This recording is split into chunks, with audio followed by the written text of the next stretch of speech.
परम सच्चिदानंद घन प्रेम आनंद स्वरूप श्री वृंदावन धाम, श्री वृंदावन धाम के लाडिले युगल सरकार श्री श्यामा श्याम, समस्त सहचरी वृंद, खग मृग पशु पंछी, यमुना रस रानी, रजरानी, समस्त ब्रजवासी गण,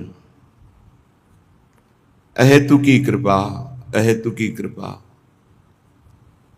श्री श्यामाजू की अहेतु की कृपा, मानो दे श्री श्यामाजू की अहेतु की कृपा, परमार्थ में यत्किंचित रुचि, श्री श्यामाजू की हेतु की कृपा, श्री धाम वृंदावन वास, प्रिया प्रीतम के प्रेम रंग की उपासना। अब हमें अपने में दीन भाव रखकर, बहुत छोटे बनकर इस माया के जाल से निकल जाना है। जो बड़ा बनता है या तो इतना बड़ा बन जाए कि माया के जाल को लांघ जाए, वो ब्रह्मज्ञानी महापुरुष होता है, और या इतना छोटा बन जाए कि जाल स्पर्श ही न कर पावे और निकल जाए, वो दैन्य भक्त होता है। ज्ञानी सर्वात्म भाव में स्थित हो जाता है, इसलिए माया नाम की वस्तु नहीं रहती। भक्त दैन्य होकर निकल जाता है, इसलिए उसके सामने कोई प्रश्न नहीं होता, बीच वाले सब फंस जाते हैं। ये जो माया का जाल है, अहमता ममता, ये सबको फंसा लेता है, अति छोटे को और बहुत बड़े को, इन दो को नहीं। बहुत बड़ा ब्रह्मबोध संपन्न महापुरुष और अति छोटा दैन्य तृणादपि सुनीचेन, ये भक्त। श्रीपाद परम प्रेम रसमयी भक्ति को प्राप्त महापुरुष है, बड़ी दैन्यता है। कह रहे हैं पतितो मनाथम मूढ़म दीनम दुश्चेष्टितैकरतम माम राधांघि कमल दूरम न वेद्मि वृंदावनम कथम कुरुते। मैं बहुत मूढ़ हूं, अनाथ भी हूं, पतित भी हूं और बहुत दीन भी हूं। देखो महापुरुषों का हृदय कैसा है, जहां किंचन मात्र दोष नहीं है, कैसा निर्मल भक्त का हृदय होता है। पतित मनाथम मूढ़म दीनम और दुश्चेष्टितैक रतम माम। जितनी भी दुश्चेष्टाएं हैं उनमें मैं संलग्न हूं। गजब की दैन्यता है। भला ऐसे दैन्य में दोष कहां हो सकते हैं? दोष तो अहंकार में होते हैं। ऐसे दैन्य महापुरुष तभी तो हमारी प्यारी जो अपनी सेवा में रखती हैं। ये दैन्यता बहुत दुर्लभ है। जगत में अहंकार का राज्य चलता है और भगत में दैन्य का। और दैन्य ही एक ऐसी वस्तु है जो हमें भगवान को बहुत प्यारी लगती है। भगवान बहुत प्यारे लगने लगते हैं और भगवान को बहुत प्यारी लगती है। प्रिया प्रीतम प्राण हो जाते हैं और वो प्रिया प्रीतम का प्राण हो जाता है। दैन्य, बनावटी दैन्यता नहीं, हृदय से दैन्यता, सबसे लघु। एक बार पूज्यपाद श्री उड़िया बाबा जी महाराज से पूज्य स्वामी श्री अखंडानंद जी महाराज ने पूछा, स्वामी जी आप साक्षात ब्रह्म हैं, उनका क्यों दृष्टि से ब्रह्म को देख सकते हो क्या? चुप हो गए। क्या इन नेत्रेंद्रिय से ब्रह्म को देख सकते हो? अगर देख सकते हो तो ब्रह्म दृश्य हुआ, तो क्या ब्रह्म दृश्य है? चुप हो गए स्वामी श्री अखंडानंद जी महाराज। वो तो बाबा से भाव जानना चाहते थे। बाबा फिर आप ही बता दो कि आप कौन हैं। तो उनका चराचर का सेवक हूं। वाणी जी में लिखा है बाबा की, चराचर का मैं सेवक हूं। मूर्तिमान चलते फिरते ब्रह्म, कह रहे थे चराचर का सेवक हूं। बोले गोस्वामी जी की ये चौपाई हमारा जीवन है। सिय राम मैं सब जग जानी, करो प्रणाम जोरी जुग पानी। सब मेरे प्रभु हैं और मैं चराचर जगत का सेवक। ये बहुत प्रिय भगवत भाव है, प्रभु को बहुत प्रिय है। बस समझना है।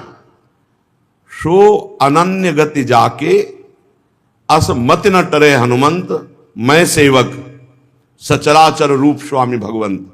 मैं सेवक हूं, चराचर जगत मेरे स्वामी का रूप है, जिसकी एक क्षण भी कभी ऐसी मति इस स्थिति से हटती नहीं, वही अनन्य भक्त है। सो अनन्य गति जाके अस मति न टरे हनुमंत, एक क्षण के लिए भी इस स्थिति से मति नहीं हटती। मैं सेवक, चराचर जगत मेरे स्वामी का स्वरूप ओ है।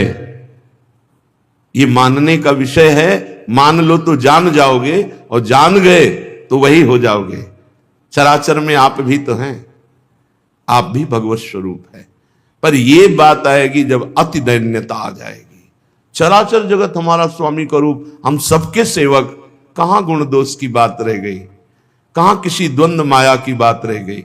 मैं सेवक सचराचर रूप स्वामी भगवंत, ये स्थिति तो हम इसको अभ्यास में लावें।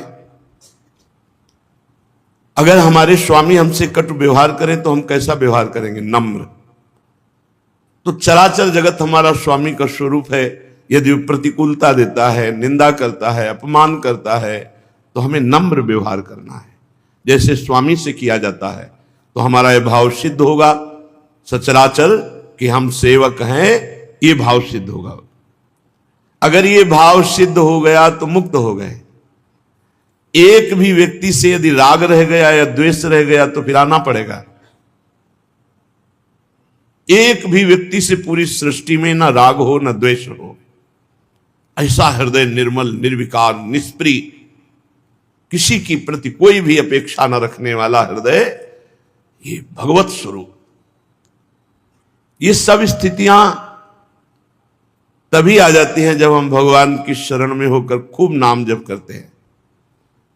जो नाम जप नहीं करते नहीं, वो केवल बातें रहती हैं, स्थिति नहीं आती।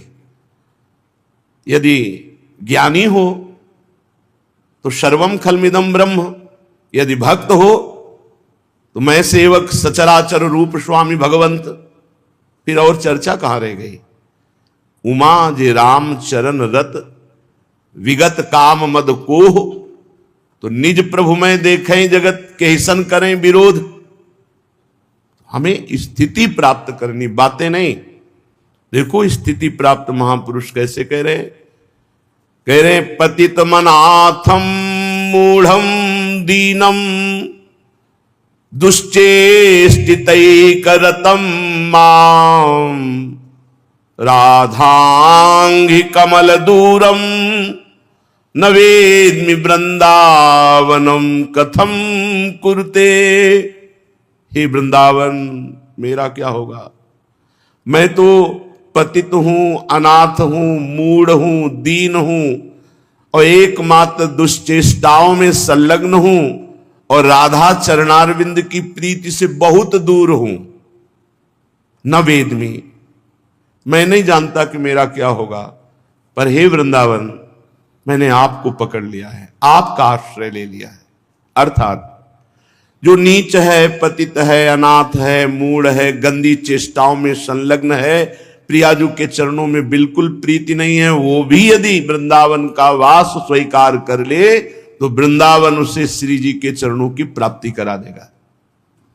भाव ये है कि कितना भी नीच पुरुष हो, यदि धाम का आश्रय और वास स्वीकार कर ले तो जिस माया से पार होना बहुत कठिन है, उस माया से पार करके वृंदावन भगवत प्रेम प्रदान कर देगा।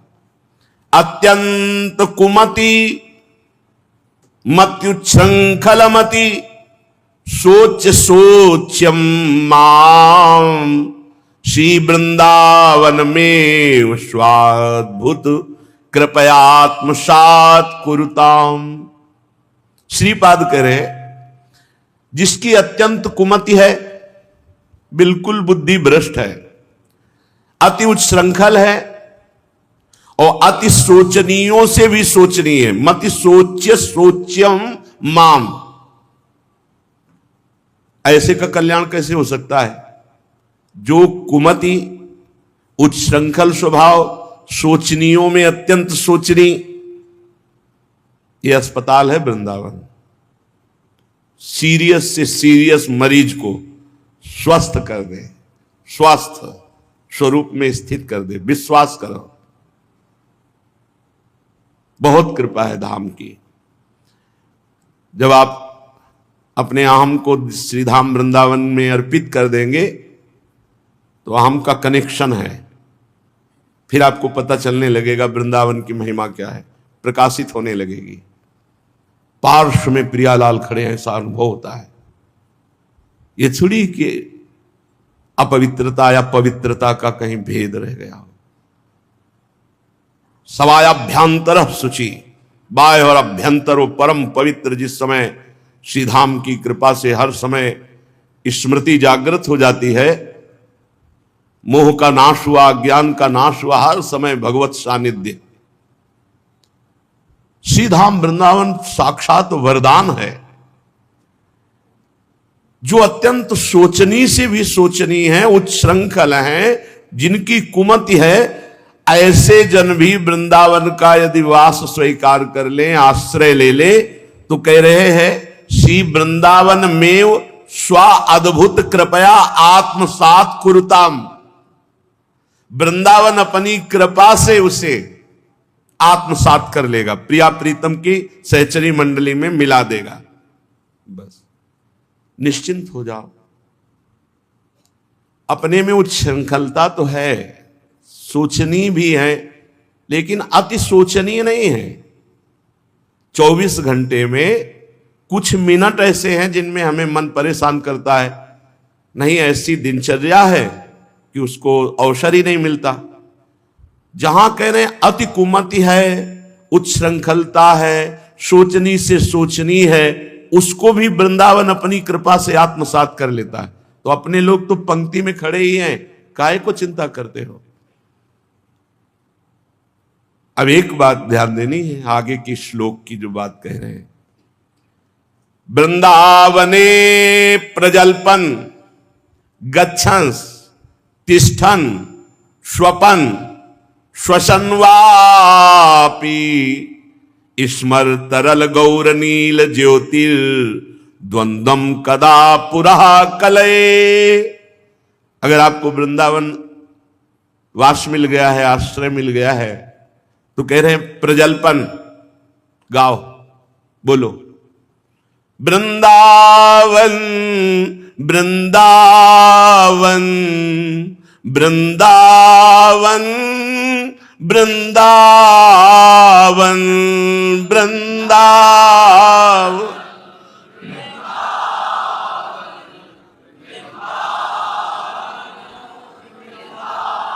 जय वृंदावन, जय वृंदावन, जय वृंदावन, जय वृंदावन।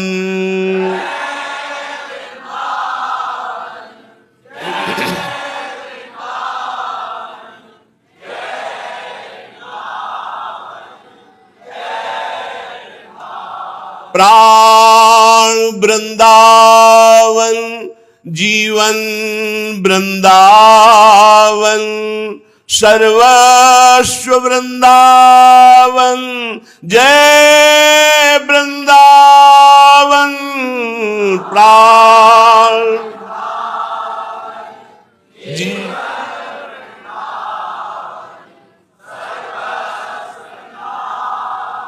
जय वृंदावन, जय वृंदावन, जय वृंदावन, जय वृंदावन, जय वृंदावन। जय हो जय वृंदावन, वृंदावन जय वृंदावन। प्रजल्पन गायन करो। यहां का यही भजन है, गुनगुनाते हुए प्रभु के लीला नाम रूप धाम से भरे हुए पदों को, या कभी नाम कीर्तन जय जयकार उनकी कर रहे, पड़े हैं, उच्छिष्ट पा रहे हैं, वहीं पहुंचना है। ज्यादा यहां दिमाग लड़ाने की जरूरत नहीं है। ये प्रेम, प्रेम ये हृदय का विषय होता है, ये दिमाग का विषय नहीं होता। प्रजल्पन अर्थात गायन करना, बार बार पुकारना। गच्छस, चलते हुए भी हम नाम उच्चारण कर रहे हैं। जब हम वृंदावन बोलते हैं ना, तो प्रिया प्रीतम सहचरी गण खग मृग पशु पंछी लता रजरानी सबकी कृपा मिलती है, क्योंकि ये सब वृंदावन को प्राण प्यारे हैं और ये सब वृंदावन के प्राण प्यारे हैं। सबकी कृपा मिलती है, तभी अत्यंत उत्तम सबसे दुर्लभ पद सहचरी पद की प्राप्ति होती है। श्री स्वामिनी जी लालजू के संग रहने को मिलता है। अनादिकाल से अनंत काल तक ये दिव्य वृंदावन ये कोई माया रचित धाम थोड़ी है कि जब ब्रह्मा की आयु पूरी हुई तो फिर ये प्रलय को प्राप्त हो जाए। नहीं, महाप्रलय भी यहां प्रवेश नहीं पाता। चलते हुए गच्छस, तिष्ठन, बैठे हैं वृंदावन के ही चिंतन में, प्रिया प्रीतम के ही चिंतन में। स्वपन, श्वास ले रहे, एक एक श्वास में कई कई बार नाम। श्वास नीचे उतरी तो नाम, श्वास ऊपर श्रीपाद कह रहे। स्वपन, श्वसन वापी, हम सो रहे हैं तो एकाग्रता पूर्वक प्रिया प्रीतम का वृंदावन का चिंतन करते हुए सो रहे हैं। पूरा भजन माना जाएगा आपका सोना। अगर सोते समय आप प्रिया प्रीतम का चिंतन करते हुए सो रहे हैं, जरूर ध्यान देना चाहिए। शयन के समय सब बातें हटा देनी चाहिए। एकमात्र प्रभु का चिंतन करते हुए शयन करना, निद्रा समाधि स्थिति ही, उसका सोना भी भजन हो जाता है। वो शयन भी श्री जी में ही कर रहा है। जागृत स्वप्न सुषुप्ति ये श्री जी के चरणों में। जागृत में तो हम उठते बैठते चलते फिरते खाते पीते गान कर रहे हैं, लेकिन स्वप्न हमारे बस का नहीं है। तो जब हम हर समय श्री जी में लगे रहते हैं तो स्वप्न भी श्री जी का आता है, और जब हम शयन के समय श्री जी का चिंतन करते हुए शयन करते हैं तो हमारी सुषुप्ति भी श्री जी के चरणों में भजन ही माना जाएगा। निद्रा समाधि स्थिति, शयन भी समाधि मानी जाएगी। जो उठते बैठते चलते फिरते खाते पीते हर श्वास में श्रीधाम वृंदावन का नाम, युगल किशोर श्यामा श्याम का नाम, मंत्र पद इसी में चल रहा है, निश्चिंत हो जाओ। सबसे बड़ी बात आ गई है, सेवक शरण सदा रहे, अनत नहीं विश्राम, कै बानी हरिवंश की कै हरिवंश नाम। ये सिद्धावस्था है।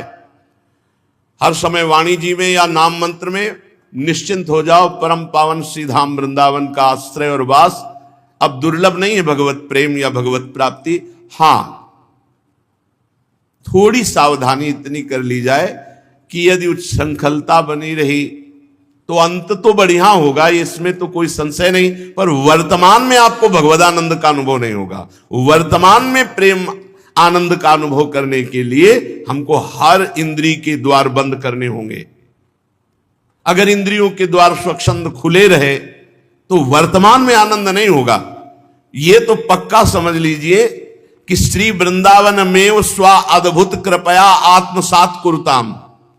आपका अंतिम वृंदावन में व्यतीत हुआ शरीर छूटा तो स्व अद्भुत कृपया आत्मसात कर लेगा।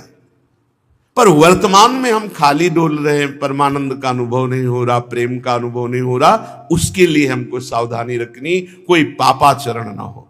चलते हैं श्रीमद् भागवत महापुराण, जिसमें महाराज पृथु परम धाम को प्राप्त हुए और उन्हीं के शरीर को लेकर महारानी अर्ची चिता में प्रवेश कर गई और वो भी परम पद को प्राप्त हुई। महाराज पृथु के बाद उनके पुत्र परम यशस्वी विजिताश्व ये महाराज पृथु के सिंहासन पर विराजमान हुए।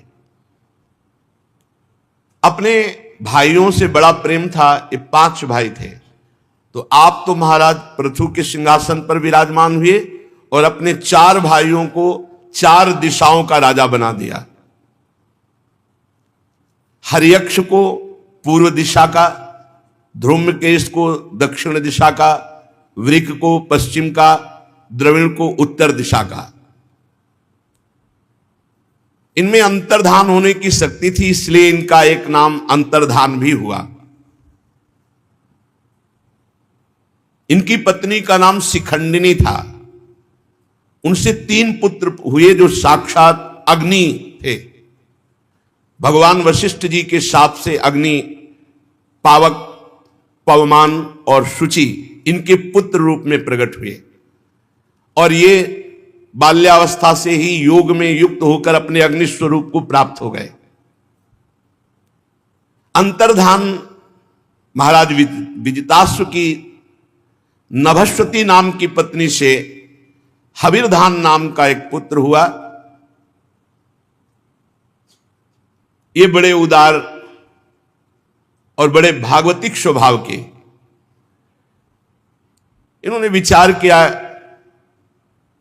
दंड लेना, प्रजा से जुर्माना, कठोर व्यवहार करना, शासन करना, यह सब मायाकृत है।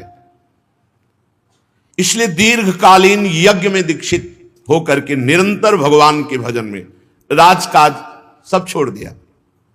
जिससे भगवान से थोड़ा भी लगाव होता उसे संसार प्रिय नहीं लगता। ये झूठा माया का खेल, नाटक दिखाई देता है, ये नाटक उसे अच्छा नहीं लगता। यज्ञ कार्य में लगे रहना और भगवान की आराधना, निरंतर भगवान के सुमिरन में मगन रहना। हविर्धान की पत्नी हविर्धानी से बरिहसद, गय, शुक्ल, कृष्ण, सत्य, जितव्रत नाम के 6 पुत्र हुए। ये बरिहसद बहुत याज्ञिक स्वभाव के थे। इनका एक तरह से व्यसन था यज्ञ करना। इतनी यज्ञ की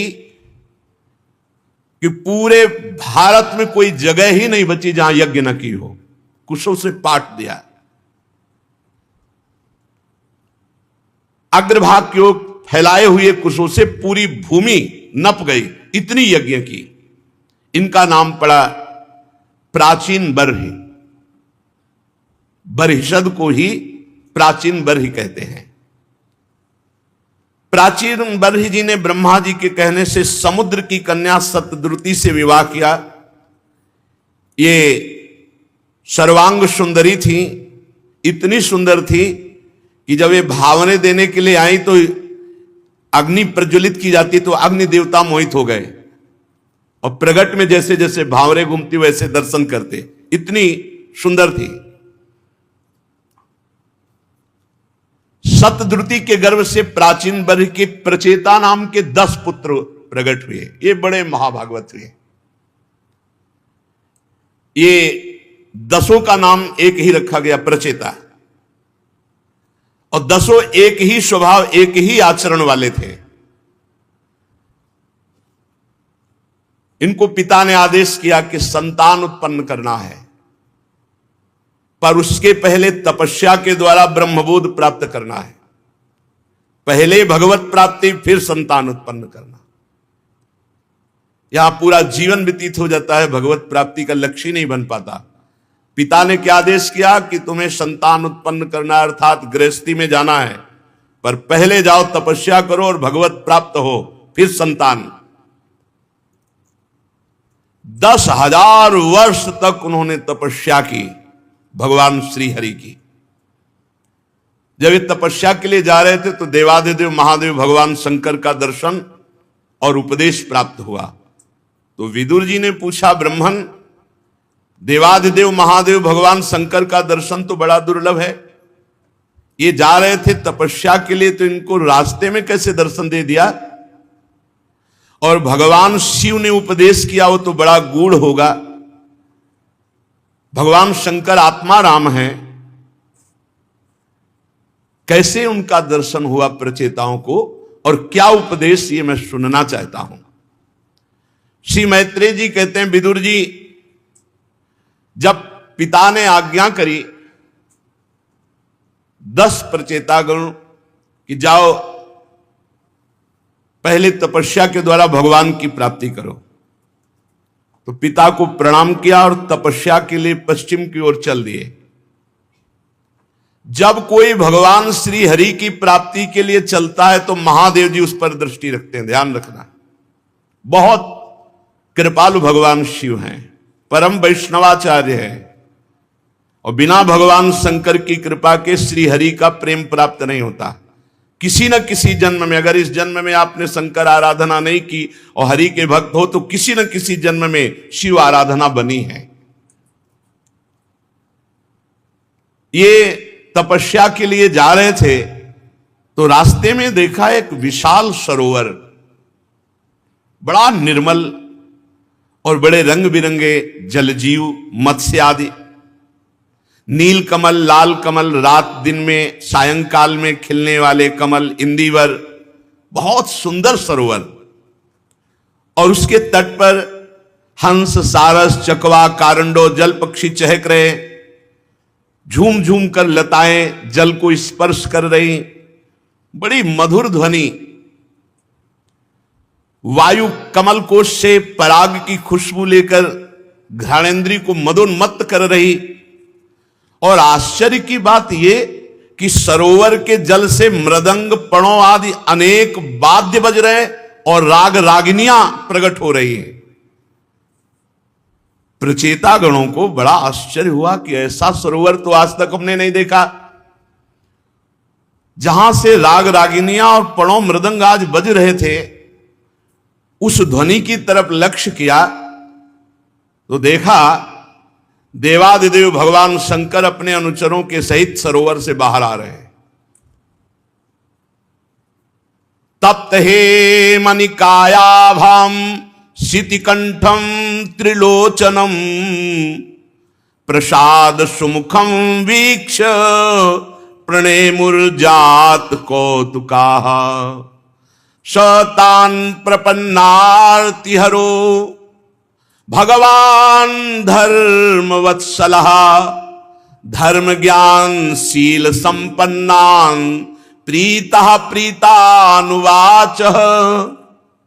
प्रचेतागणों ने देखा भगवान शंकर का गौर वर्ण शरीर, स्वर्ण कांति प्रकाशित हो रही, गौर में भी स्वर्ण कांति। तप्त हेम निकायाभम, श्री जी के श्रीअंग की कांति को जब महाप्रभु वर्णन करते हैं तो कह रहे कि 7 कुंभ तनु गोरी। तप्त हेम निकायाभम, भगवान शिव के श्रीअंग की आभा कैसी, एकदम गोरे और स्वर्णिम आभा प्रकट हो रही है, स्वर्ण राशि के समान कांति। तप्त हेम निकायाभम शितिकंठम त्रिलोचनम, जो समुद्र मंथन के समय विष निकला था उसे कंठ में तो नीलकंठ, त्रिलोचनम 3 नेत्र, प्रसाद सुमुखम वीक्ष प्रणेमुर्जात कौतुकाः, अपने भक्तों पर कृपा वर्षा कर रहे हैं, ऐसा स्वरूप। बड़ा आश्चर्य हुआ प्रचेताओं को भगवान शंकर का सहसा दर्शन पाकर। दसों ने साष्टांग दंडवत की। शरणागत भयहारी देवादिदेव महादेव भगवान शंकर प्रसन्न मुद्रा में उन राजकुमारों से प्रसन्न होकर बोले, तुम लोग राजा प्राचीन बर्ह के पुत्र हो, तुम्हारा कल्याण हो। जो भगवान श्री हरि की आराधना करना चाहता है या करने के लिए चलता है, मैं उसकी एक एक वृत्ति को देखता हूं। तुम जो कुछ भी करना चाहते हो मुझे पहले से पता है, और इस समय तुम लोगों पर कृपा करने के लिए मैंने तुम्हें अपने दर्शन दिए हैं। जो व्यक्ति भगवान श्री कृष्ण की शरण लेता है वो मुझे प्राण प्यारा है। ओहो, यूयम वेदि सदः पुत्रा विदितं वश्चिकीर्षितम् अनुग्रहाय भद्रं वा एवं मे दर्शनं कृतम्। यह परम रंग सा साक्षात त्रिगुणात् जीव संगितात् भगवंतं वासुदेवं प्रपन्नः स प्रियो हि मे। जो भगवान वासुदेव श्री कृष्ण की शरण लेता है वो मुझे प्राण प्रिय है, महादेव जी कहते हैं। और इसका उल्टा बोल दे, जो भगवान महादेव जी का प्राण प्रिय हो जाता है उसे भगवान श्री कृष्ण के चरणों की विशुद्ध भक्ति प्राप्त हो जाती है। जा पर कृपा न करही पुरारी, सो न पाव मुनि भगति हमारी। शिवद्रोही मम दास कहावा, सो नर मोहि सपने हूं नहीं भावा। भगवान शंकर कह रहे, जो भगवान श्री कृष्ण की शरण लेता है वो मुझे प्राण प्रिय हो जाता है। ध्यान से सुनो, भगवान श्री कह रहे, स्वधर्म निष्ठा सत जन्म भी पुमान, विरिंचतामेति ततः परम हिमाम, अव्याकृतम भागवतोथ वैष्णवम, पदम यथाहम विबुधा कलात्यये। जो 100 जन्म तक अपने वर्णाश्रम धर्म का भली भांति पालन करता है, 100 जन्म तक धर्म का भली भांति पालन करता है, वो ब्रह्मा का साक्षात्कार करने की योग्यता रखता है। और उससे भी अधिक जो तपस्वी भजनानंदी है वो मुझे प्राप्त करता है। परंतु जो भगवान श्री कृष्ण का शरणागत है वो इसी जन्म में सीधे परम पद को प्राप्त होगा, जिसको ब्रह्मा भी नमस्कार करते हैं। सर्व प्रपंचातीत परम पद को प्राप्त होगा, जिसे रुद्र रूप में स्थित मैं तथा अन्य अधिकारिक देवता ब्रह्मा ये सब नमस्कार करते हैं। और अंत में जब सृष्टि का लय होता है तो उस परम पद को हम प्राप्त होते हैं। वह परम पद श्री कृष्ण शरणागत को इसी जन्म में सीधे प्राप्त होता है। अथ भागवता यूयम प्रियास्त भगवान यथा, न मद भगवता नाम च प्रेया अनन्योस्ति कर्हिचित। इदम विविक्तम जप्तव्यम पवित्रम मंगलम परम, निश्रेयस्करम चापि श्रूयताम तद वदामि वह। भगवान श्री कृष्ण से जुड़ने के नाते से हम तुम्हें बहुत प्यार करते हैं। कितने प्यार करते हैं? महादेव जी कह रहे, इस्त भगवान यथा। अथ भागवता यूयम प्रिया, तो इस्त भगवान यथा, मैं जितना श्री कृष्ण को प्यार करता हूं उतना श्री कृष्ण भक्त को प्यार करता हूं। तुम भगवत भक्त हो, इस नाते से भगवान के समान मुझे प्यारे हो, महादेव जी कह रहे हैं। इस प्रकार भगवान के भक्तों को मैं बहुत प्यार करता हूं। भगवान शिव कह रहे हैं, अपने आप अहेतु की कृपा से प्यार करते हैं। तुम्हारे बिना पूछे तुम्हें जहां जाना है और जो सिद्धि प्राप्त करनी है उसके लिए मैं एक तुम्हें परम पवित्र मंगलमय कल्याणकारी स्तोत्र, इसे शुद्ध भाव से जप करना, बहुत जल्दी भगवत साक्षात्कार हो जाएगा। गंगा किनारे इसका अनुष्ठान किया था। बहुत भगवान शिव का दिया हुआ स्तोत्र सामर्थ्यशाली है। अब एक ही लगो, जब तक लगोगे नहीं तब तक अनुभूतियां थोड़ी होती है। श्री रुद्र उवाच जितम तम आत्मविद्धुर्य स्वस्ते स्वस्तिरस्तु मे, भवताराध साराधम सर्वस्मा आत्मने नमः। नमः पंकज नाभाय भूत सूक्ष्मेन्द्रियात्मने, वासुदेवाय शांताय कूटस्थाय स्वरोचिसे। भगवान शिव ने यह स्तोत्र बताया और इस स्तोत्र का फल है भगवत साक्षात्कार। भगवान रुद्र बोले स्तोत्र, हे भगवान, आपका उत्कर्ष उच्च कोटि के आत्मज्ञानियों के कल्याण के लिए, निजानंद लाभ के लिए है। आपका उत्कर्ष मेरा कल्याण करे। हे प्रभु, आप सर्वदा अपने निरतिशय परमानंद स्वरूप में स्थित रहते हैं। ऐसे सर्वात्मक आत्मस्वरूप भगवान, आपको नमस्कार है। हे पद्मनाभ, आपको नमस्कार है। हे भूत सूक्ष्म और इंद्रियों के नियंता शांत एक रस स्वयं प्रकाश श्री कृष्ण, आपको नमस्कार है। संकर्षणाय सूक्ष्माय दुरंतायांतकाय च नमो विश्व प्रबोधाय प्रद्युम्नायांतरात्मने नमो नमो अनिरुद्धाय हृषिकेशेन्द्रियात्मने नमः परमहंसाय पूर्णाय निभृतात्मने स्वर्गापवर्ग द्वाराय नित्यं शुचिसदे नमः नमो हिरण्यवीर्याय चातुर्होत्राय तंतवे नम ऊर्ज इसे त्रय्या पतये यज्ञ रेतसे तृप्तिदाय च जीवानाम नमः सर्वरसात्मने। हे प्रभु, आप सबसे सूक्ष्म हैं, अणुअणियान, छोटे से छोटे। सबसे छोटे कौन? बोले भगवान। और सबसे बड़े कौन? बोले भगवान। अणुअणियान महतो महियान। तो बीच में कौन? बोले श्री भगवान।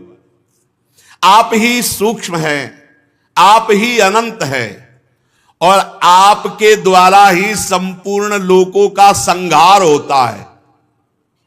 ध्यान से सुनो तो अज्ञान खत्म हो जाएगा।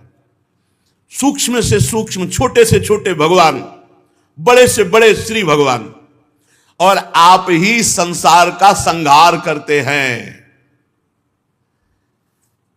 और इस संसार का संहार करने वाले अहंकार, संकर्षण,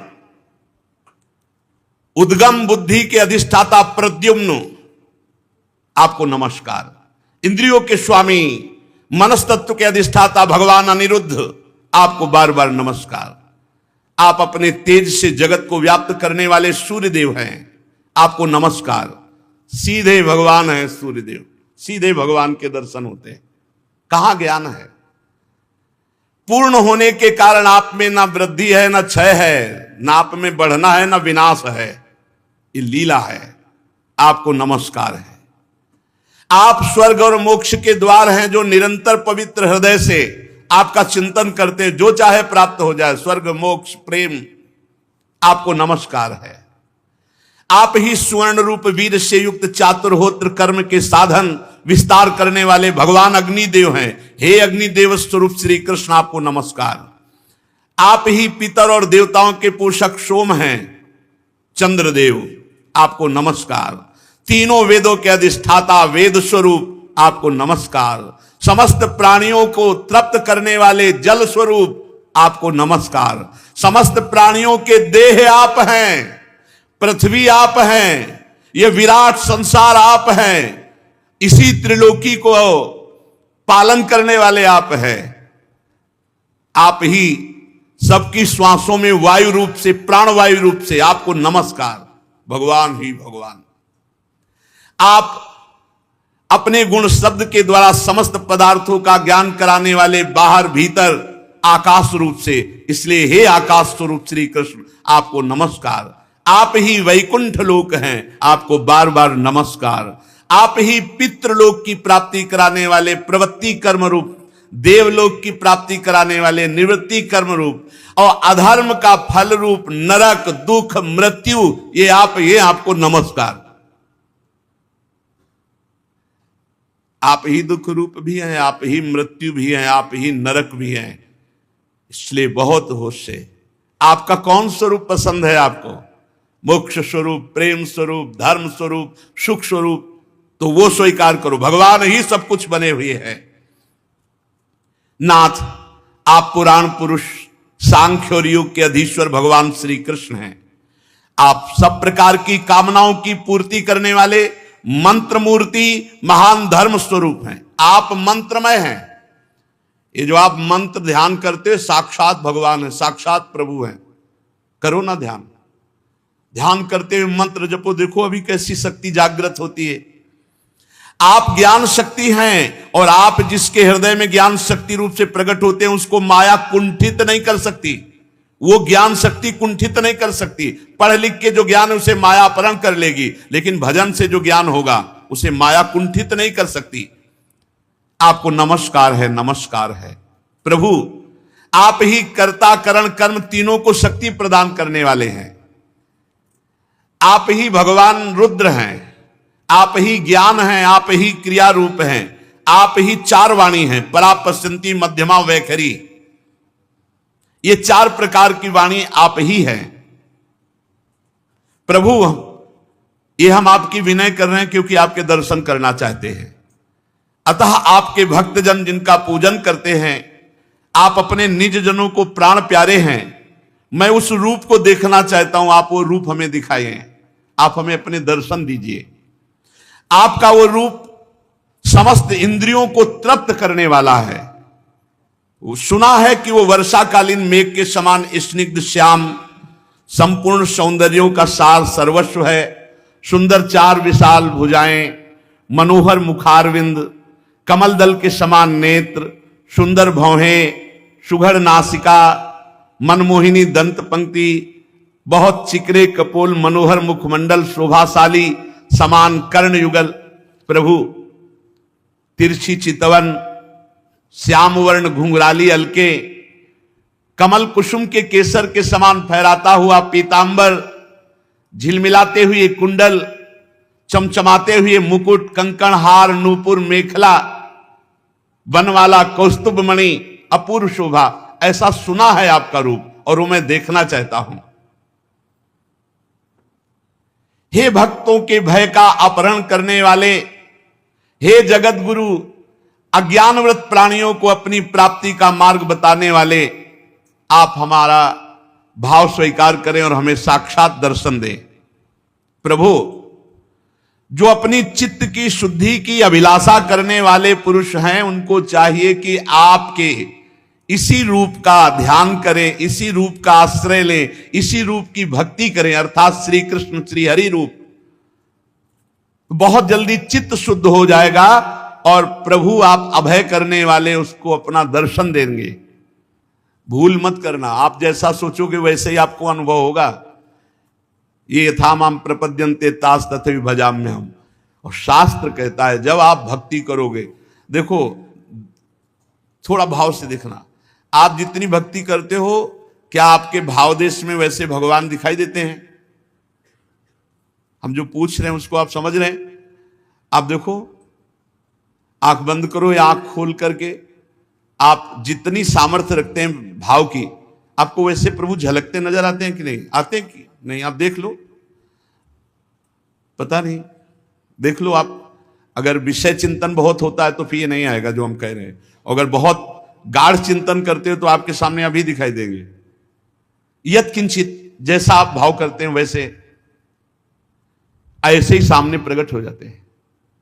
जब गाढ़ चिंतन प्रभु का होता है, संसार शरीर का चिंतन भूलने लगते हैं, वैसे ही भगवान छाने लगते हैं। भगवान का ये रूप अभय कर देने वाला है। सदा सदा के लिए मन चोर रूप है, ये मन को चुरा लेते हैं। प्रभु बड़े बड़े देवताओं के लिए भी दुर्लभ है आपकी भक्ति, आपका भजन। देवता नहीं कर सकते, ये मानव देह से ही हो सकता है। सत्पुरुषों के लिए भी दुर्लभ अनन्य भक्ति से भगवान को प्रसन्न करके, जिनकी प्रसन्नता किसी अन्य साधन से नहीं अनन्य भक्ति से होती है। ऐसा कौन होगा जो भगवान का प्रेम छोड़कर उससे विषय मांगे? अनन्य भक्ति के बदले में प्रेम छोड़ करके और कोई विषय मांगे, कितना दुर्भाग्य होगा जो भगवान से विषय मांगे। प्रभु ये त्रिभुवन के विषय तो जिस समय आपकी भ्रकुटी टेढ़ी होती है उसी समय काल संहार कर डालता है। आपके चरणों की शरण में गए हुए प्राणी पर काल का अधिकार नहीं होता। समुझ जाए शरण ते डरत ना काल डर। प्रभु आपके प्रेमी भक्तों का यदि आधे क्षण के लिए समागम हो जाए, क्षणार्धे ना पितुलये ना स्वर्गम ना पुनर्भवम, भगवत संग संगस्य मरता नाम किमुताशिषा। यदि आपके प्रेमी जनों का आधे क्षण के लिए भी समागम हो जाए तो उसके सामने मैं स्वर्ग और मोक्ष को कुछ नहीं समझता, फिर मृत्यु लोक के तुच्छ भोगों की तो बात ही क्या है। प्रभु, जो आपके चरणों का भरोसा रखते हैं उनके सारे पाप आप नष्ट कर देते हैं। सर्वधर्मान परित्यज्य मामेकम शरणम ब्रज, ये बहुत मीठी बात है। आम त्वाम सर्व पापेभ्यो मोक्षयिष्यामि मा शुचा। जो आपके केवल चरणों का भरोसा रखते हैं, यहां भरोसे की बात कही, सारे पाप राशि के राशि नष्ट हो जाते हैं। प्रभु, जो आपके चरणामृत का और आपके कथामृत का, चरणामृत और कथामृत, इनका जो पान करते रहते हैं, वो राग द्वेष रहित चित्त सरलता पूर्वक सतोगुण रजोगुण तमोगुण पर विजय प्राप्त करके वो आपकी प्राप्ति कर लेते हैं। आपका चरणामृत और आपका कथामृत, खूब लीला कथा सुनना और चरणामृत भगवान का पान करना। जिन साधक का चित्त भक्ति योग से अनुग्रहित एवं विशुद्ध होकर ये भगवत प्राप्त होने की स्थिति का वर्णन है इसमें। नायस्य चित्तम बहिरर्थ विभ्रमम तमो गुहायाम च विशुद्धमाविशत यद भक्ति योगानुग्रहीत मंजसा मुनिर्विचष्टे ननु तत्र ते गतिम। ऐसी स्थिति में भगवत साक्षात्कार होता है। सरल भाषा में उड़िया बाबा ने इसी को कहा, जिसका किसी भी नवीन विषय भोगने की इच्छा का भाव खत्म हो गया है, जो पूरे विश्व में राग द्वेष से रहित है, वो भगवत प्राप्त है या भगवत प्राप्ति होने वाली है। यहां वर्णन करते हैं, नायस्य चित्तम बहिरर्थ विभ्रमम। जिस साधक का चित्त किसी भी विषय में नहीं जा रहा है, ना अच्छा न बुरा, न सत न असत, जिसे कहा गया न सोचति न कांक्षति। नायस्य चित्तम बहिरर्थ विभ्रमम, डूबा है नाम में, मंत्र में, रूप में, लीला में, ना कोई बाहर विषय ना कोई अंदर विषय चिंतन। तमो गुहायाम, जो अज्ञान रूपी अंधकार में प्रकृति में आकर्षित होकर जाना, ये सब खत्म हो चुका है। इतना भजन में स्थिति है कि जो अज्ञान के कारण मना खष्टान इंद्रियाणी प्रकृति स्थान कर सती, वो खत्म हो चुका है। ना अंदर विषय चिंतन, न बाहर कोई लुभायमान विषय, न बाहर भटकना, ना अंदर से किसी गुण का प्रवाह। बोले वो अनायास ही आपका दर्शन पा जाता है। अनायास ही भगवान का किसी भी क्षण दर्शन हो सकता है। अब जिसके अंदर किसी भी भोग की इच्छा नहीं, मंत्र नाम में इतना डूबा हुआ है कि भटकी नहीं रहा, मन जा ही नहीं रहा, अब वो किसी क्षण भगवत साक्षात्कार कर सकता है। कितना विजय में सुख होता है वो वही जानते हैं जो विजय को प्राप्त होते हैं। सोचो, जब साधारण खेलों में विजय होती है पूरा भारत उत्साह मनाता है, नहीं बोले वो अमुक खेल में वो विजय प्राप्त किए तो पूरा भारत आनंदित। सोचो, जो इस माया खेल में संपूर्ण त्रिभुवन पर विजय प्राप्त कर लिया, संपूर्ण त्रिभुवन को पराजित करने वाली माया पर विजय प्राप्त करके मायाधीश भगवान का साक्षात्कार कर लिया, क्या आनंद हो। उसका आनंद का कैसे वर्णन करें। किसको होता है? बोले नायस्य चित्तम बहिरर्थ विभ्रमम तमो गुहायाम च विशुद्धमाविशत यद भक्ति योगानुग्रहित मंजसा मुनिर्विचष्टे ननु तत्र ते गतिम।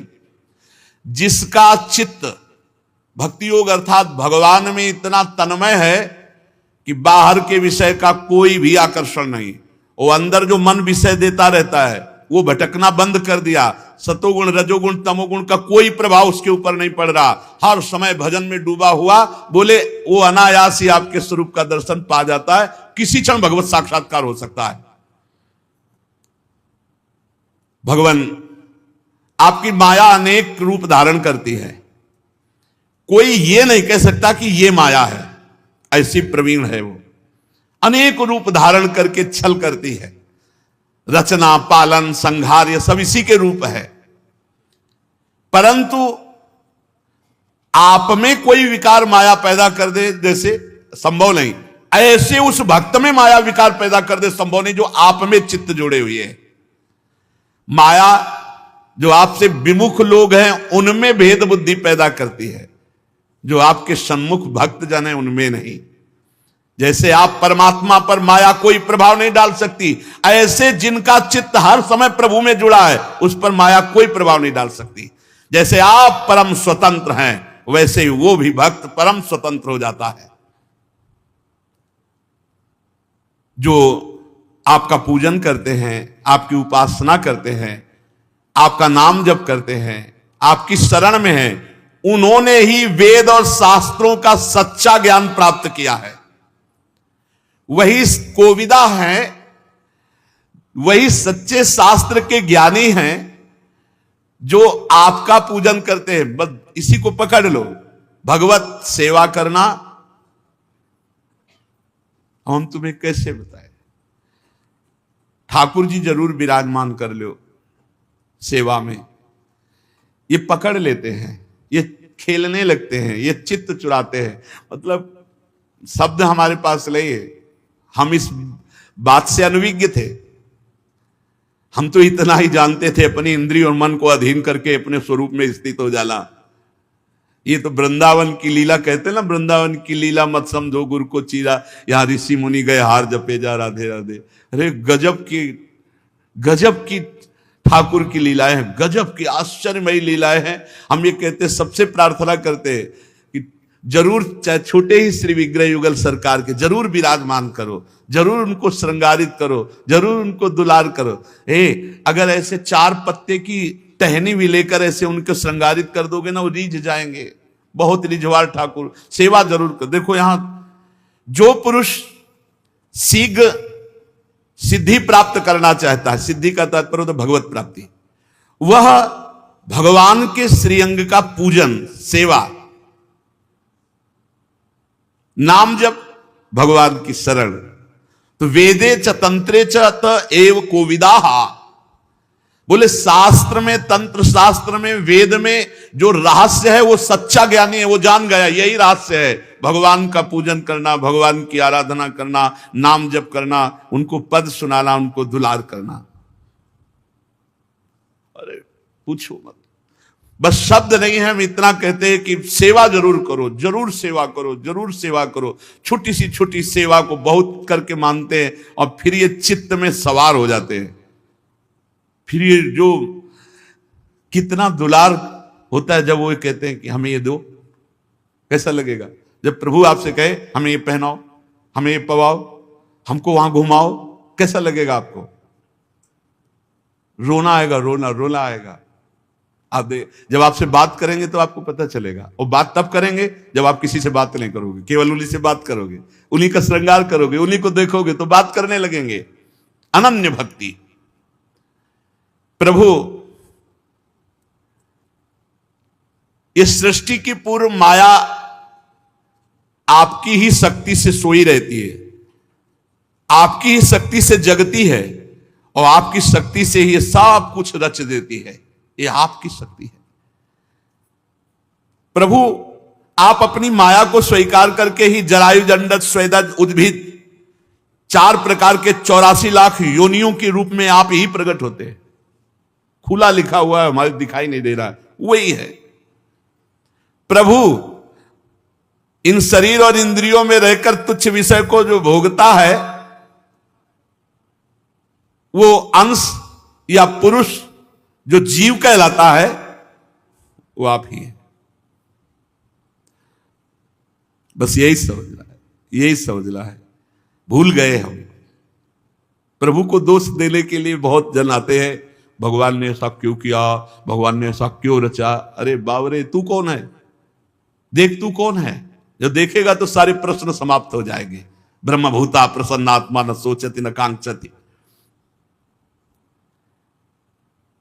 प्रभु जैसे वायु अपने असहनीय प्रचंड झोंकों से मेघों को तितर बितर करके नष्ट कर डालती है, ऐसे ही माया का प्रबल वेग मोह ग्रस्त करके जीव को प्रमादवश दौड़ाए हैं। ये कार्य करना, ये करना, ये कर लिया, ये करूंगा, ऐसा हो जाएगा।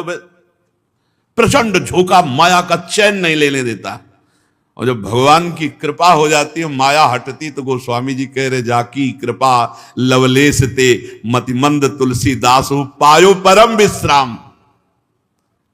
काम मिट गया, कामना मिट गई, वासना मिट गई, कितनी अपार शांति। जब तक आपका भजन नहीं तब तक लोभ और विषय भोगने की लालसा ये मिट नहीं सकती।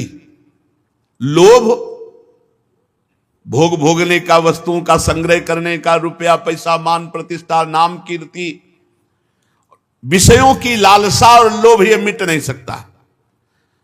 और वो पूरा जीवन विषयी पुरुष इसी में व्यतीत करता है और आप काल रूप से उसको नष्ट कर देते हैं, वो जान नहीं पाता। जो आपकी अवहेलना करते हैं वो अपनी आयु को व्यर्थ नष्ट करते हैं। ए नाम जप न छूटे, नाम पकड़ लो, नहीं तो पूरा जीवन व्यर्थ चला जाएगा। प्रभु ये काल आपका अंश है, किसी को नहीं बख्शता। हमारे पिता ब्रह्मा को भी नहीं, स्वयंभू को नहीं, कोई भी ऐसा नहीं जिसको काल चाट ना जाए। एक बात है बस, श्रद्धा से जितना जीवन अब बचा है, नाम जप, भगवत कथा सुनो, भगवत सेवा करो। अगर शरीर में थोड़ी भी सामर्थ्य हो तो ठाकुर सेवा जरूर विराजमान कर लो। जिसके कोई नहीं होंगे उनकी ये सेवा स्वयं करने लगते, स्वयं सेवा करने लगते। ये विराजमान करो, ठाकुर सेवा जरूर, सब विराजमान करो ठाकुर सेवा। कुछ ना होए तो एक तुलसी दल चरणों में चढ़ा दो, वृंदावन का कोई पत्ता लाके ऐसे 2-4 पत्ते ऐसे, उसी में हमारे ठाकुर, वृंदावन के ठाकुर बहुत जल्दी रिझवार ठाकुर है। और जो आप पाओ भोग लगा दो, बहुत सरल सेवा है।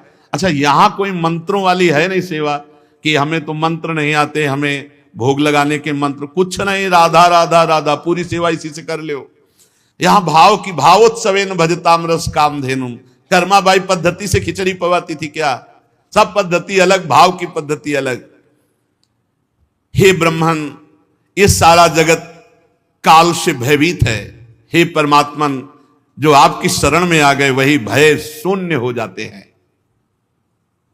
भगवान शिव कह रहे हैं, हे राजकुमारों, ये जो मैंने स्तोत्र कहा, तुम परम पवित्र होकर स्तोत्र का जप करो, बहुत जल्दी भगवत साक्षात्कार हो जाएगा। बार बार जब श्री हरि को पुकारा जाता है, उनका चिंतन किया जाता है, उनकी सेवा की जाती है, तो हरि विवश होकर आ जाते हैं, विवश होकर आ जाते हैं। मैंने तुम्हें ये योगादेश नाम का स्तोत्र सुनाया, इसे तुम मनन करना, मुनिव्रत आचरण करते हुए एकाग्रता पूर्वक, आदर पूर्वक इस स्तोत्र का गायन करना। ये महामहिम स्तोत्र है। ये पूर्व काल में जगत विस्तार के इच्छुक प्रजापतियों के पति भगवान ब्रह्मा जी ने प्रजा उत्पन्न करने की इच्छा वाले हम भृगु आदि अपने पुत्रों को सुनाया था। फिर इसका विस्तार होते हुए आगे बढ़ा। ये हमने गुरु कृपा से इसका अनुष्ठान किया, गंगा किनारे अनुष्ठान किया, बड़े दिव्य अनुभव।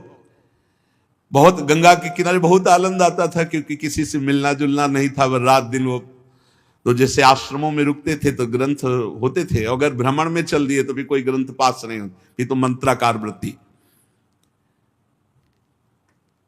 देवी जी की जब जिस समय, क्योंकि शैव उपासना उस समय, तो दुर्गा सप्तशती का जब अनुष्ठान, तो ये सब दिव्य है, दिव्य।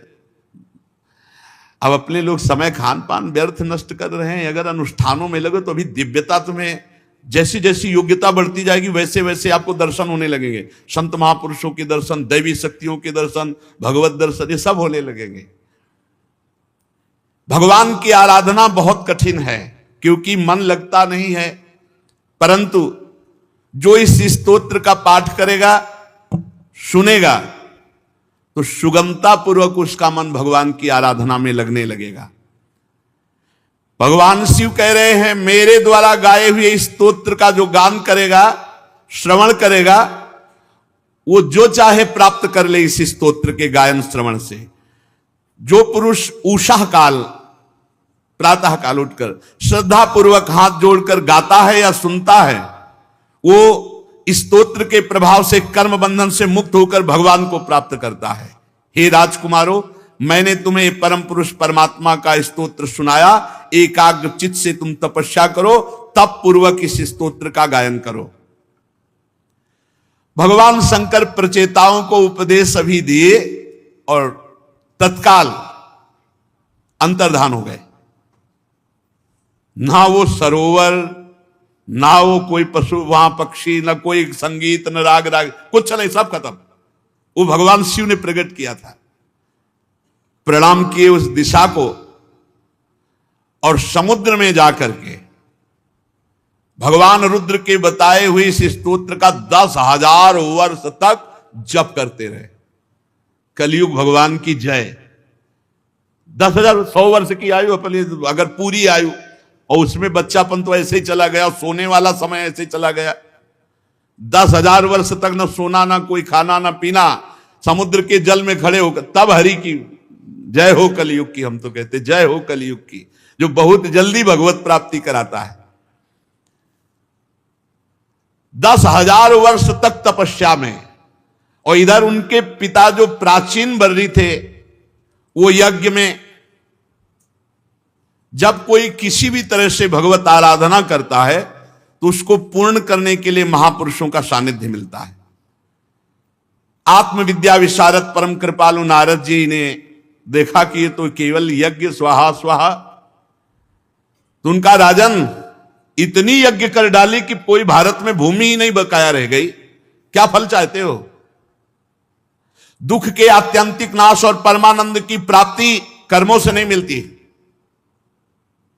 राजा ने कहा, प्राचीन बर्री जिनके पुत्र अभी तपस्या में 10,000 वर्ष तक, ये यज्ञ में, उन्होंने कहा मेरी बुद्धि तो कर्म में ऐसी फंस गई है कि मुझे लगता है इसके सिवा और मैं कुछ कर नहीं सकता, यज्ञ के सिवा। और आप कहते हैं कर्मों से दुख के आत्यंतिक नाश और परमानंद की प्राप्ति नहीं होती, तो कैसे होती परमानंद की प्राप्ति? क्योंकि हम तो गृहस्थ में पुत्र, स्त्री, धन, यज्ञ आदि करके यही परम पुरुषार्थ मानते हैं।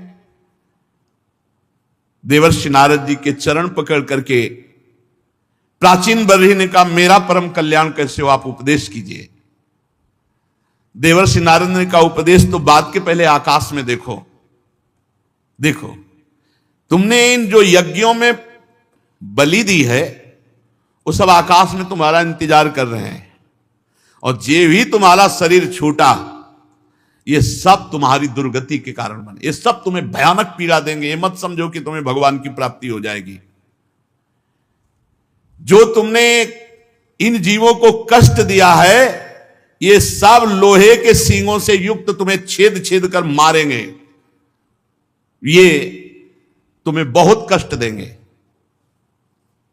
सुनो, यहां जो भी कर्म किया जाता है उसका दंड मिलता है, फल मिलता है। तुमने इन जीवों को मारा, शिकार में जीवों को मारा, ये सब तुम्हें मारेंगे। आकाश में देखो। सुनो, मैं एक तुम्हें चरित्र सुनाता हूं, जिस चरित्र का नाम है पुरंजन उपाख्यान, पुरंजन चरित्र। सावधान होकर सुनो।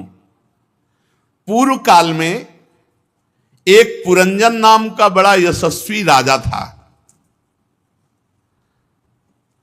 और उसका अविज्ञात नामक एक मित्र था। अविज्ञात जिसका पता नहीं है। पुरंजन, ये देखो पुर है, और इस पुर में जो आनंद मनाने लगा उसे पुरंजन कहते हैं। पुरंजन हुआ जीव, और अविज्ञात सखा, हमारे अविज्ञात सखा है भगवान। बहुत सुंदर उपाख्यान है अगर समझ में आ जाए, पर जब तक पवित्र बुद्धि नहीं होगी तब तक। पुरंजन नाम का एक बड़ा यशस्वी राजा था, और उसका अविज्ञात नामक एक सखा था। सबके सखा भगवान है, पुकार के देख लो। अगर आप केवल भगवान को अपना मित्र मानते हैं तो आपको उत्तर मिलने लगेंगे, क्योंकि अविज्ञात सखा अपनी अहेतुकी कृपा से सबसे प्रेम करते हैं। सम्मम प्रिय सम्मम उपजाए। अविज्ञात नामक सखा की चेष्टाओं को कोई समझ नहीं सकता था।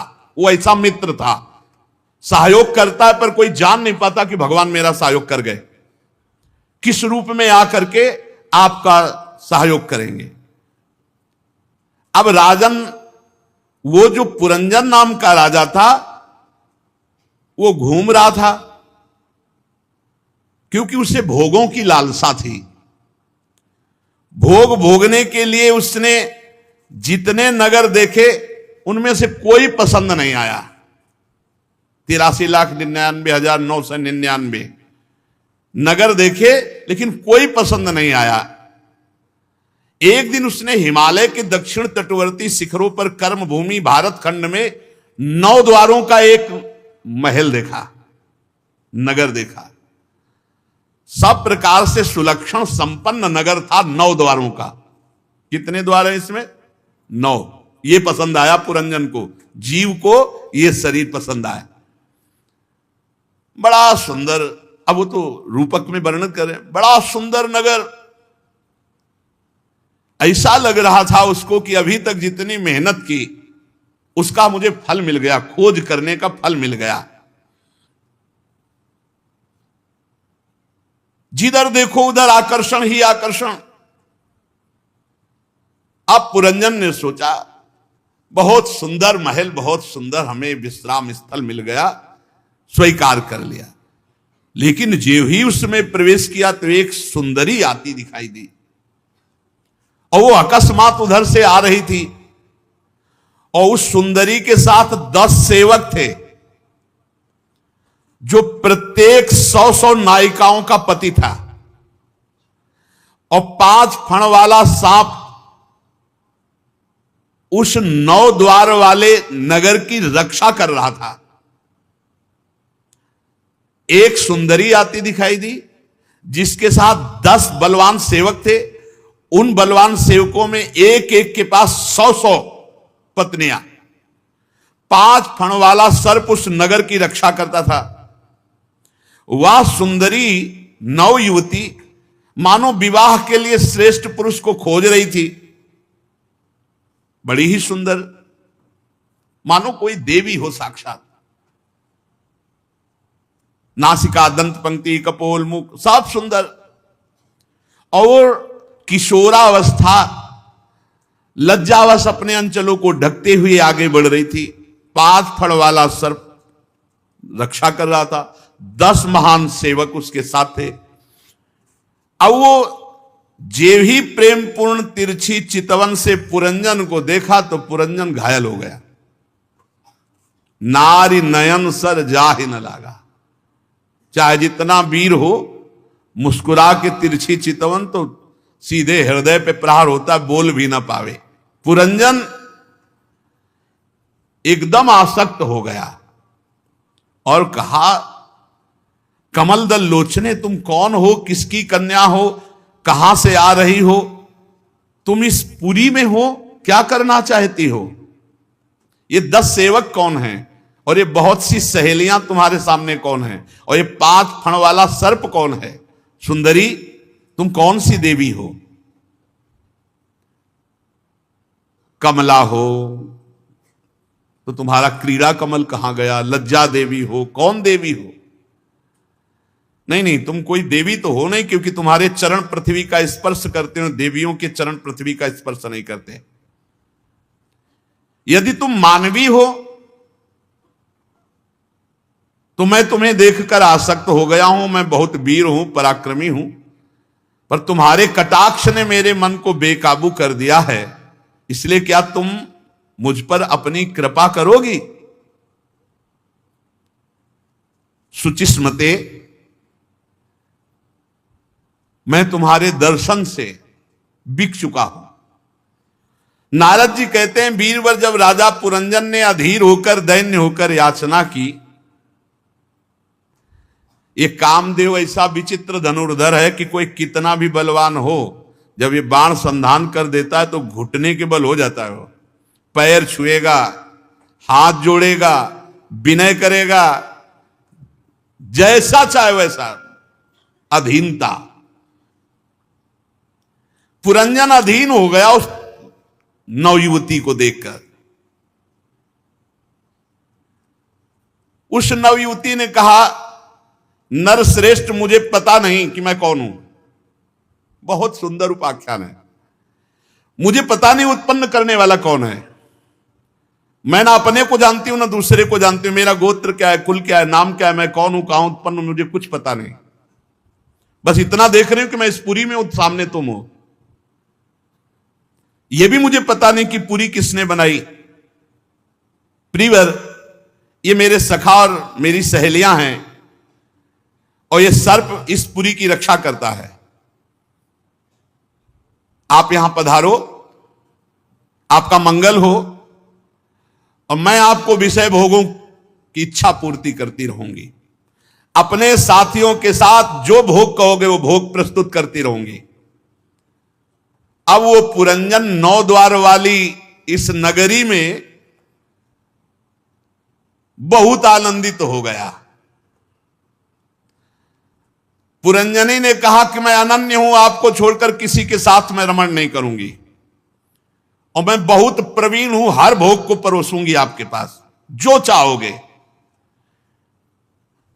अब क्या था, पुरंजन वैसे ही पहली दृष्टि में आसक्त हो गया था, अब तो और आसक्त हो गया।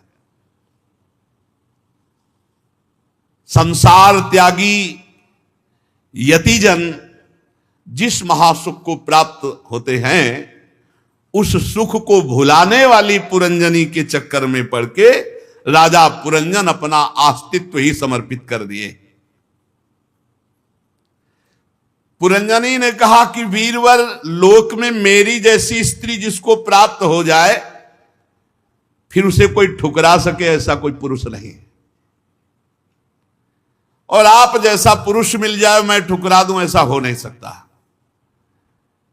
अब उन दोनों ने बात पक्की कर ली, और 100 वर्ष तक उस 9 द्वार की पुरी में रहकर आनंद भोगना प्रारंभ किया, विषय आनंद। उस नगर में जो 9 द्वार थे, उनमें 7 नगरी के ऊपर थे। नगरी के ऊपर 1 2 3 4 5 6 7, और 2 नीचे के द्वार। जब जब इस नगरी का जो राजा हुआ, तो इन्हीं द्वारों से आया और इन्हीं द्वारों से निकला। 5 पूर्व की ओर, 1 2 3 4 5, एक दक्षिण की ओर, एक उत्तर की ओर, 2 नीचे पश्चिम की ओर द्वार। पूर्व की ओर पहला द्वार है खद्योता। आविर्मुखी नाम के 2 द्वार एक जगह। राजा पुरंजन अपने मित्र द्युमान के साथ विभ्राजित नगर देश को जाता है, अभी तो कथानक रूप में। नलिनी नालिनी नाम के 2 द्वार, ये अवधूत सौरभ के साथ, और पूर्व दिशा की ओर मुख्या नाम का 5वां द्वार उनसे होकर रसज्ञ विपण के साथ बहुधन आपण देश को जाता है। पुरंजन इन्हीं द्वारों में, जो पश्चिम दिशा की ओर आसुरी नामक द्वार है, वो दुर्मद के साथ ग्रामक देश को जाता है। नैऋत्य नाम का जो दूसरा पश्चिम द्वार है, वो लुब्धक के साथ वैशस नामक देश को जाता है। पुरंजन इन्हीं द्वारों में घूमता रहा। इस नगर के निवासियों में निर्वाक और पेशकृत, ये 2 नागरिक अंधे थे, इनका आश्रय लेकर के जाता है। अब वो पुरंजनी को प्रसन्न करने के लिए ही पूरा जीवन लगा दिया। कैसे ठगा गया, रमणी के हाथ ठगा गया, ठगा गया रमणी के द्वारा। अधीनता पे अधीनता, अधीनता पे अधीनता। अब वो मद्यपान करती है, इसको भी मद्यपान कराती। ये मद से उन्मत्त होकर के, अगर पुरंजनी गाती तो ये गाता, पुरंजनी हंसती तो पुरंजन हंसता, वो रोती तो ये रोता, जो करे बस वैसे ही। वो दौड़ती तो आप दौड़ता, वो खड़ी हो जाती तो आप खड़े, जो वो कहती वही। ठगा गया। सुंदरी पुरंजनी के द्वारा राजा पुरंजन ठगा गया। पूरा का पूरा पुरंजनी का जो परिकर था, इस राजा को रौंद दिया, अपने अधीन कर लिया। वो मूर्ख अपने को घर पाले हुए बंदर के समान बना लिया। इसका रूपक आगे वर्णन करेंगे।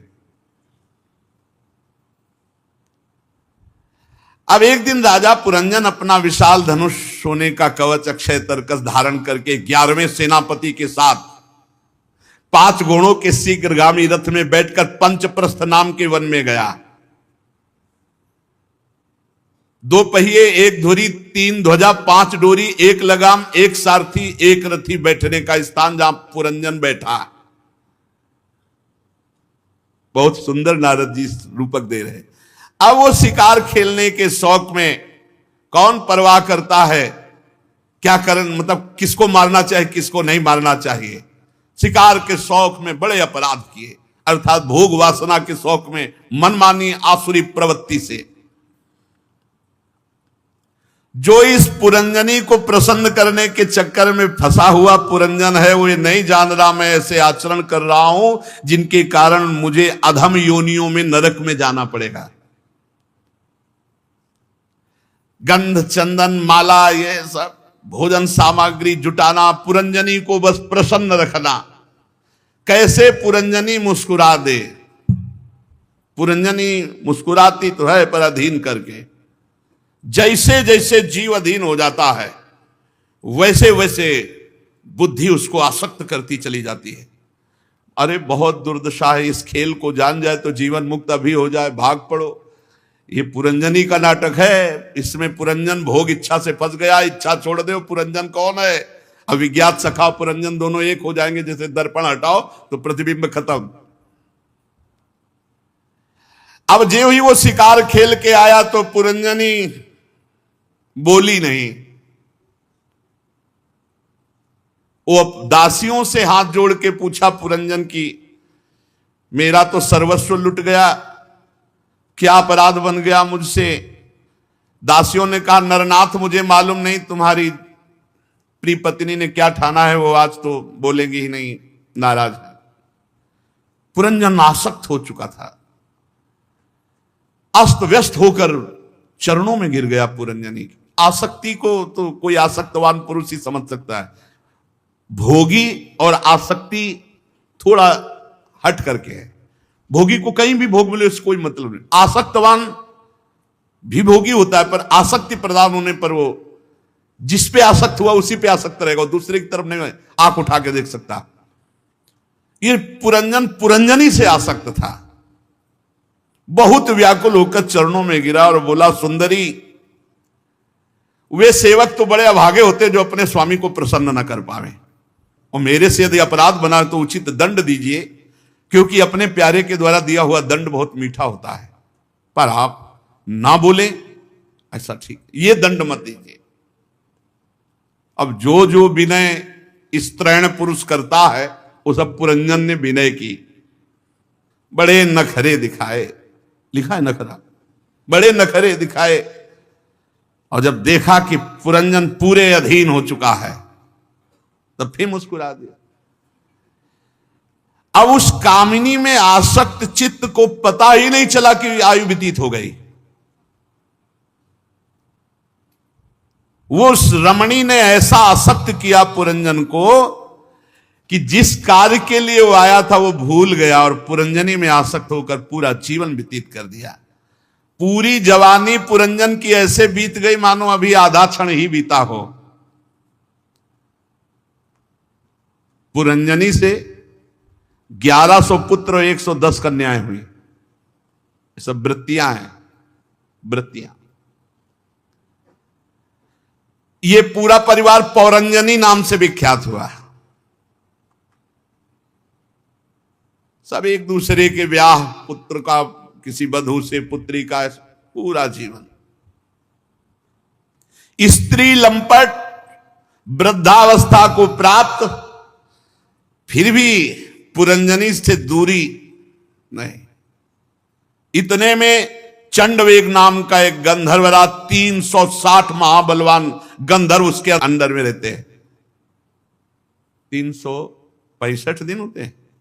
360 महाबलवान गंधर्व और इनके साथ मिथुन भाव से उतनी ही गंधर्वियां, मिथुन भाव कृष्ण पक्ष शुक्ल पक्ष, बारी बारी से चक्कर लगाकर भोग विलास सामग्रियों की भरी पूरी इस 9 द्वारों वाली नगरी को ये नष्ट करती रहती है।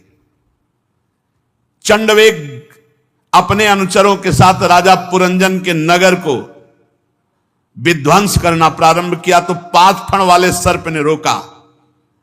ये पुरंजनपुरी की चौकसी करने वाला 100 वर्ष तक अकेला लड़ता रहा, 720 गंधर्व गंधर्वियों से युद्ध करता रहा। बहुत से वीरों के साथ युद्ध करने के कारण वो बलहीन हो गया। अब स्त्री के वशीभूत महल में पड़ा हुआ पुरंजन बूढ़ा स्त्री के समीप ही, उसे पता चला कि अब तो आसपास शत्रुओं ने घेर लिया। एक दिन काल की एक कन्या वर की खोज में त्रिलोकी में भटक रही थी, किसी ने स्वीकार नहीं किया। काल की कन्या वृद्धावस्था जरा, उसे दुर्भगा कहता थे तो इसलिए कोई उसे स्वीकार नहीं किया। उसने जबरदस्ती आकर के पुरंजन को स्वीकार किया। बूढ़ी अवस्था, वृद्धावस्था। बहुत हम लोगों की हम यही दुर्दशा है। इसी पुरंजन पूरा इसी में आगे चलकर इसका व्याख्या भी करते हैं। यवनराज अपने श्रेष्ठ वीरों के साथ ऊपर से चढ़ाई कर दी पुरंजन के ऊपर, और यह गुप्त रूप से पता ही नहीं चल पाया पुरंजन को। ये काल कन्या जिसके यहां जाती, जिसके समीप जाती, जर्जर कर देती है, और यवनराज मृत्यु फिर उसे नष्ट कर देता है। प्रज्वाल नामक उसका भाई है। ये भयंकर गति से त्रिभुवन में विचरते रहते हैं। अब बलात् इतना आक्रमण हुआ उसकी नगरी में, सब नष्ट भ्रष्ट हो गई पूरी नगरी। आंखों से दिखता नहीं है, कान से सुनता नहीं है, दांत भी काम नहीं कर रहे, ये सब वृद्धावस्था। यवनों ने बलात् उसका ऐश्वर्य लूट लिया। अब जब पुरंजन ने देखा कि सब कुछ नष्ट भ्रष्ट हो गया, तो पुरंजनी का आलिंगन किए हुए पड़ा है। अब भी अगर छोड़ दे तो बच जाए, पर वो भोगों की लालसा अब भी है। वो अपनी स्त्री में अब भी वैसे ही आ सकता है जैसे पहले दिन मिला था, वैसे से। अब जब बिछुड़ने का समय आया, काल, मृत्यु, जरा, इन सब का आक्रमण। प्रज्वाल ने आग लगा दी पूरी में, नगरी जलने लगी। पुरंजन बड़ा व्याकुल हुआ। काल कन्या ने सर्प को पीड़ा पहुंचाकर उसको अधीन कर लिया। प्रज्वाल ने आक्रमण कर दिया। अब जैसे कोटर में रहने वाला सर्प आग लगने पर भाग जाता है, ऐसे 5 फण वाला सर्प बड़े कष्ट से इस पुरी से निकला, वो पंच प्राण। पुरंजन अब भी बुद्धिहीन है, अब भी अपनी स्त्री के प्रेम पास में, पुरंजनी के प्रेम पास में ऐसा फंसा हुआ, गले से लगाए है, मरने जा रहा है। फिर भी उसका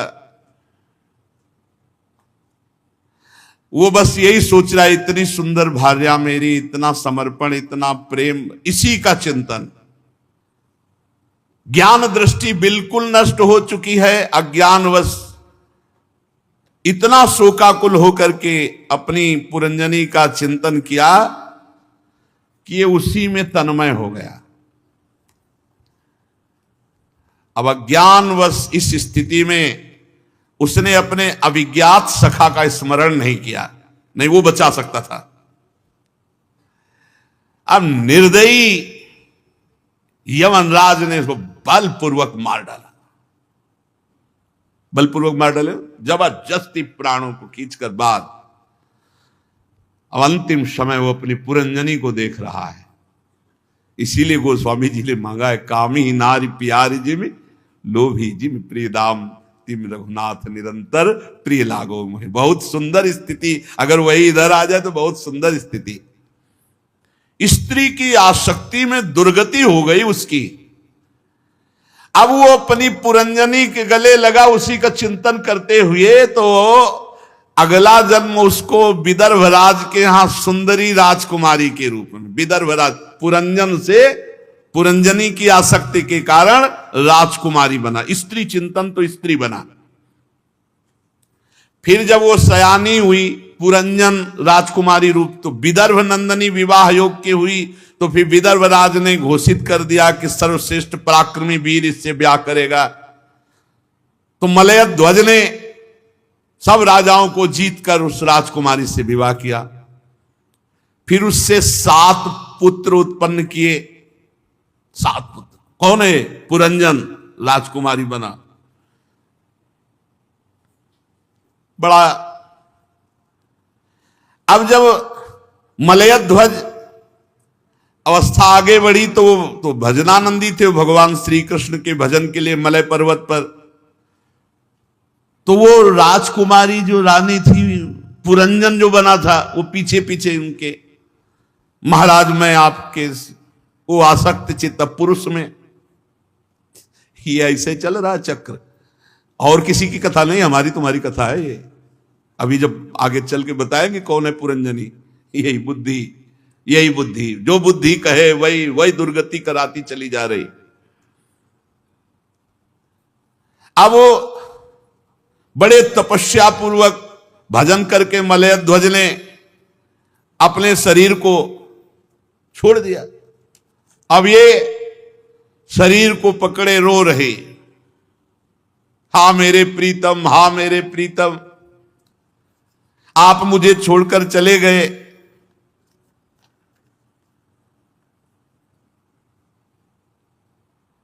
भगवान ने उस समय कृपा की। तू कौन है? किसकी पुत्री है? किसके लिए शोक कर रही है? ब्राह्मण के रूप में भगवान प्रश्न कर रहे हैं। ये सोया हुआ पुरुष कौन है? बता सकती हो? और मेरी तरफ देखो, मैं तुम्हारा अविज्ञात मित्र हूं। हम तुम एक साथ खेलते हैं, लेकिन तुम हमें भूल गए हो, हम तुम्हें नहीं भूले। सखा मेरी याद कर,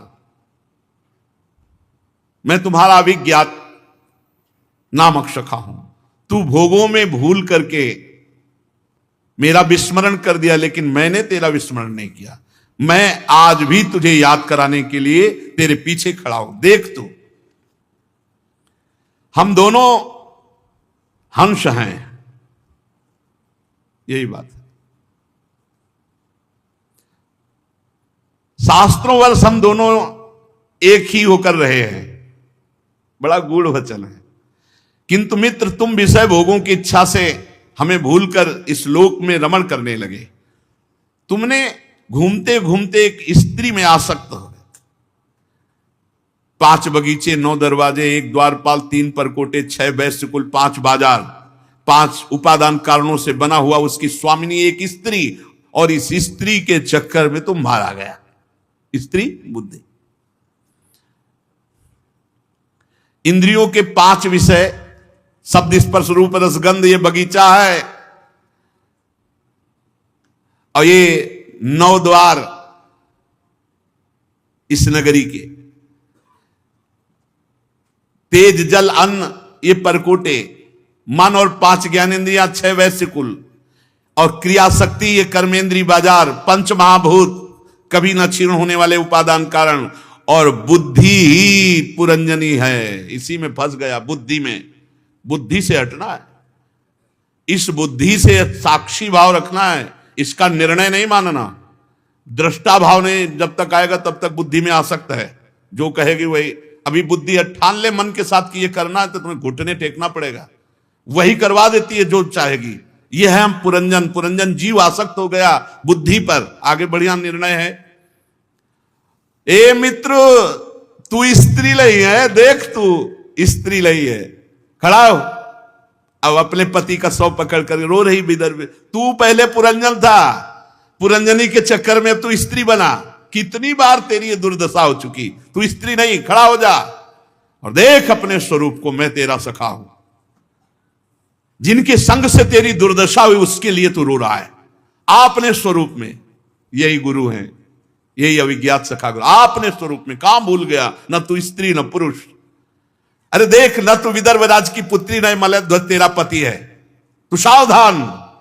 पिछले जन्म में तू पुरंजन था, पुरंजनी के चक्कर में पड़ा। इस जन्म में तू राजकुमारी हुआ, मलयध्वज के चक्कर में पड़ा। अरे तू उठ, मेरा सखा है, कहां फंस गया। पहले जन्म में तू पुरुष समझता था, इस जन्म में अपने को स्त्री मानता है। देख देख, मेरी तरफ देख, देख मेरा और तेरा स्वरूप एक है, मैं हंस हूं। अब वो जो रो रही थी हापति हापति, अब तो सावधान हुई और प्रभु की तरफ देखा। प्रभु ने कहा बहुत सुंदर, अहम भवान न चान्यस्त्वम त्वमेवाहम विचक्षुभो। देख देख तू मेरी तरफ, मेरे और तेरे में कोई भेद नहीं। जो तेरा स्वरूप मेरा स्वरूप, मैं और तू एक है। अहम भवान न चान्यस्त्वम, तू अन्य नहीं है, मैं ही तू है, तू ही मैं है। विचार कर, विचार कर, तू वही है जो मैं हूं वही तू है।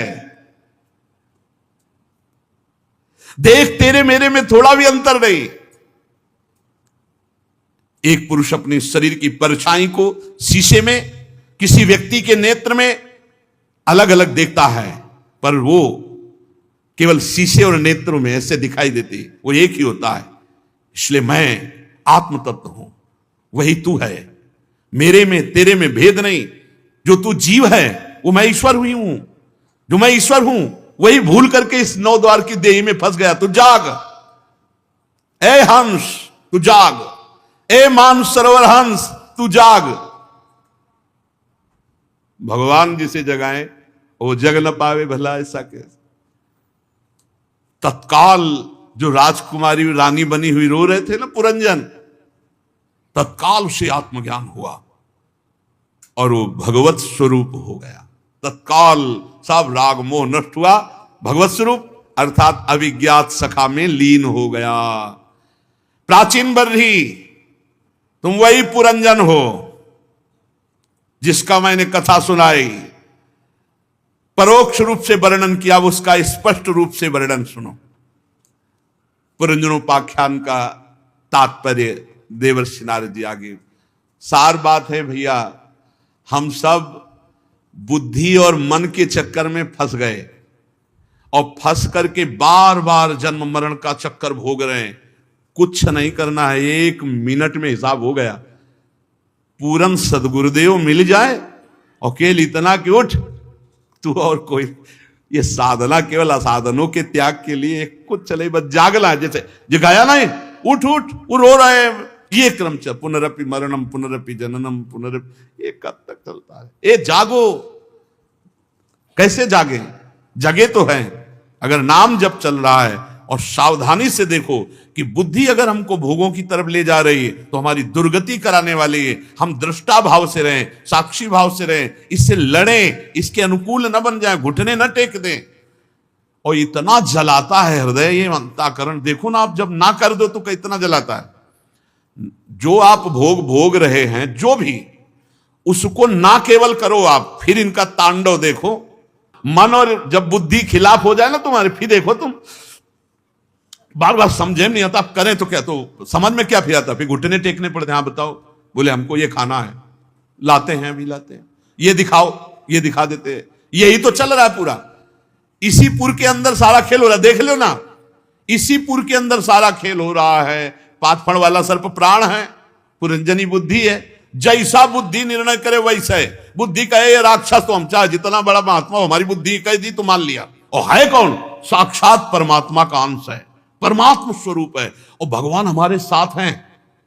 हर समय साथ हैं भगवान। अविज्ञात सखा को बुलाया थोड़ी विदर्भ राजकुमारी के रूप में जब हुआ, भगवान ने कहा गे लाश पकड़े उठ, देख हम तुम दोनों एक अंश हैं, न तो स्त्री है न कोई पुरुष है, परमात्मा स्वरूप है। यही जानना है यार, यही जानकर व्यवहार करो। इसीलिए पहले गुरुकुल में शास्त्र पढ़ाए जाते थे, संयम, नियम, तपस्या, आराधना, भगवत साक्षात्कार, और फिर गृहस्थ माया में जाओ बाजार में।